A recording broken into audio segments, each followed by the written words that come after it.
Halo, selamat bertemu kembali dengan saya, Anggur Santoso, dosen pengampu mata kuliah Copywriting Digital.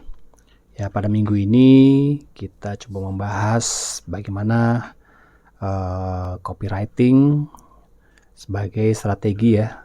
Karena copywriting ini menjadi bagian dari strategi, dari satu faktor penting, salah satu faktor penting dalam suksesnya sebuah kampanye pemasaran. Ya, jadi salah satunya ya, karena copywriting itu nggak bisa berdiri sendiri, tapi harus ada satu kesatuan dengan komponen-komponen lain yang saling mendukung.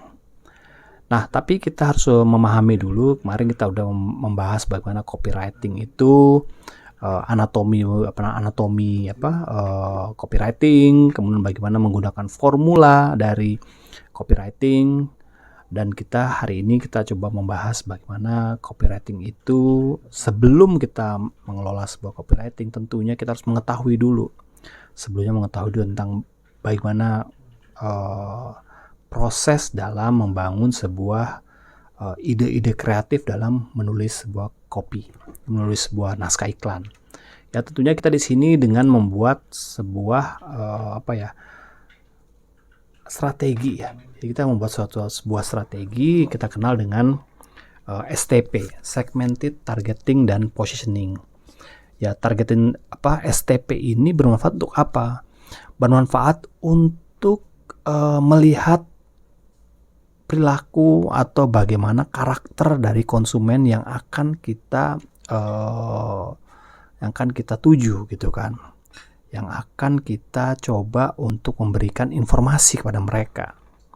Ya, ini juga akan mempengaruhi segala-galanya ya, mempengaruhi bagaimana nanti mereka mengkonsumsi informasi, lalu bagaimana mereka melihat ya kemasannya, harganya, strategi komunikasinya, copywritingnya, dan lain-lain.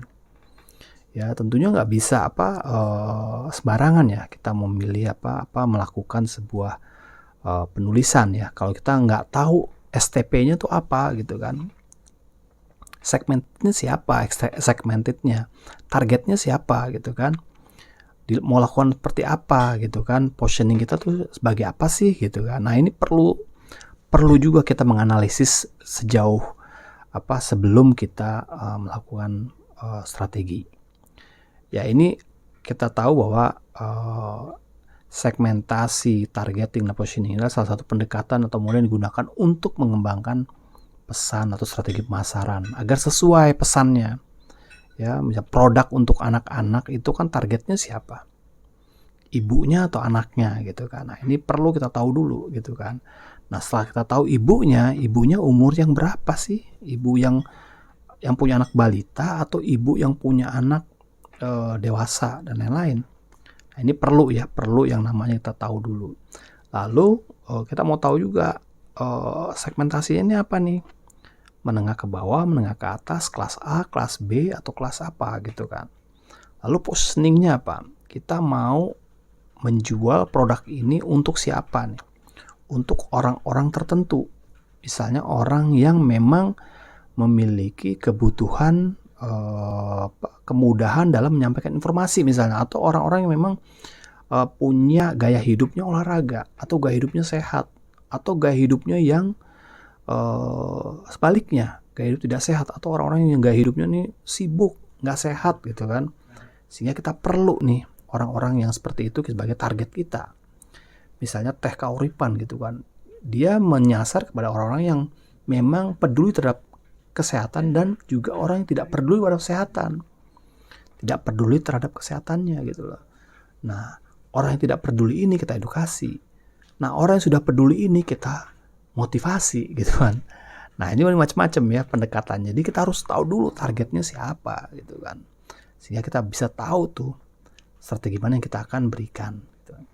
Lalu kemudian bagaimana kita melakukan fokus-fokusnya ntar seperti apa. Namanya ini bisa Anda baca ya di bagaimana strategi STP ini. Nah, kelebihan dari segmented STP ini apa? Bisa mengarah, bisa fokus kita. pada target pemasaran kita ya. Jadi kita nggak bisa memasarkan produk itu untuk semua orang, untuk semua kalangan gitu kan. Harus ya tertentu gitu, nggak bisa semua orang, semua umur gitu kan. Lalu kita bisa mengidentifikasi peluangnya, lalu kita bisa membedakan dengan produk-produk yang lain sehingga kita menjadi lebih kompetitif gitu kan. Segmentasi itu apa? Segmentasi itu kita mau lihat demografisnya, ya jenis kelaminnya, pekerjaannya, pendidikannya, status perkawinannya seperti apa. Lalu geografisnya, dia tinggal di mana gitu kan, wilayahnya, di pegunungan, di perkotaan, atau di desa. Lalu psikografisnya, ya nilai-nilai gaya hidupnya seperti apa nih orang-orang yang memang kita mau melakukan promosinya. Kita mau tujukan ke siapa nih promosinya. Ya tadi saya katakan bahwa gaya hidupnya seperti apa gitu. Lalu dengan perilaku pengelompokan berdasarkan cara mereka menggunakan produk ya. Kelompok-kelompok orangnya seperti apa? Dia yang orang yang loyal nggak pada produk tertentu, atau dia yang nggak loyal, atau dia yang sifatnya apa aja lah, yang penting murah misalnya. Nah itu kita bisa lihat tuh perilaku-perilakunya dalam melakukan segmentasi. Kemudian menentukan target. Target ini gimana kita targetnya nih? Misalnya kita mengevaluasi, memilih target tertentu nih, pertimbangan seperti ukurannya. Ukurannya tuh misalnya apakah target kita adalah orang-orang yang misalnya bertubuh ideal atau bertubuh besar atau yang seperti apa. Lalu misalnya pada target-target misalnya yang kemungkinan ini potensial nih karena orang-orang ini potensial targetnya. Lalu yang memiliki ukuran profitabilitas, misalnya potensi bisa menghasilkan keuntungan lebih tinggi, atau bagaimana gitu kan dengan lifetime value customer-nya. Apakah dia orang-orang yang targetnya itu adalah orang yang mau beli sekali terus cukup gitu, atau yang dia maunya tuh orang yang hemat, itu seperti apa targetnya. Lalu aksesibilitas, orang biasanya nih targetnya nih yang aksesnya susah nggak, atau aksesnya mudah, atau aksesnya terbatas, seperti itu ya. Jadi kita harus tahu juga nih target kita ini seperti apa. Kemudian positioning ini biasanya berkaitan dengan bagaimana kita menawarkan solusi untuk produk kita. Jadi kita berbeda-beda ya dalam menawarkan tawaran solusi ini. Jadi kita tahu juga identifikasi selling proposition kita seperti apa, selling propositionnya. Artinya keunikan produk kita tuh apa sih gitu kan. Misalnya teh kauripan, uniknya tuh di mana gitu kan. Dia memiliki apa bedanya dengan produk lain gitu kan. Ya kita analisa dulu produk kita. Produknya apakah dia bedanya di mana? Apakah cara menanamnya, cara meminumnya, kemasannya, atau segmentasinya tadi mungkin, atau mungkin gaya hidupnya gitu kan, atau slogan yang membedakan ya. Jadi kita berikan pembeda dari produk kita.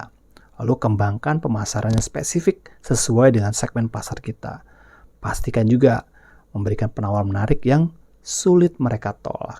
Sulit mereka tolak apa? Karena produk kita ini udah tepat sesuai dengan kebutuhan, sesuai dengan masalah dari si konsumen itu. Artinya apa? Produk kita ini kita setting sedemikian rupa memang menyasar kepada orang-orang yang memang membutuhkan produk kita. Setelah kita lakukan analisa kita lakukan eksplorasi sehingga kita tahu nih karakter dari konsumen kita. Demikian saya sampaikan materi saya tentang digital copywriting ini dari sisi bagaimana kita mengetahui pasar atau segmentasi STP dari konsumen yang akan kita tuju dalam penulisan atau strategi dalam pemasaran. Demikian, kita akan sambung lagi episode mendatang di berikutnya. Terima kasih. Assalamualaikum warahmatullahi wabarakatuh.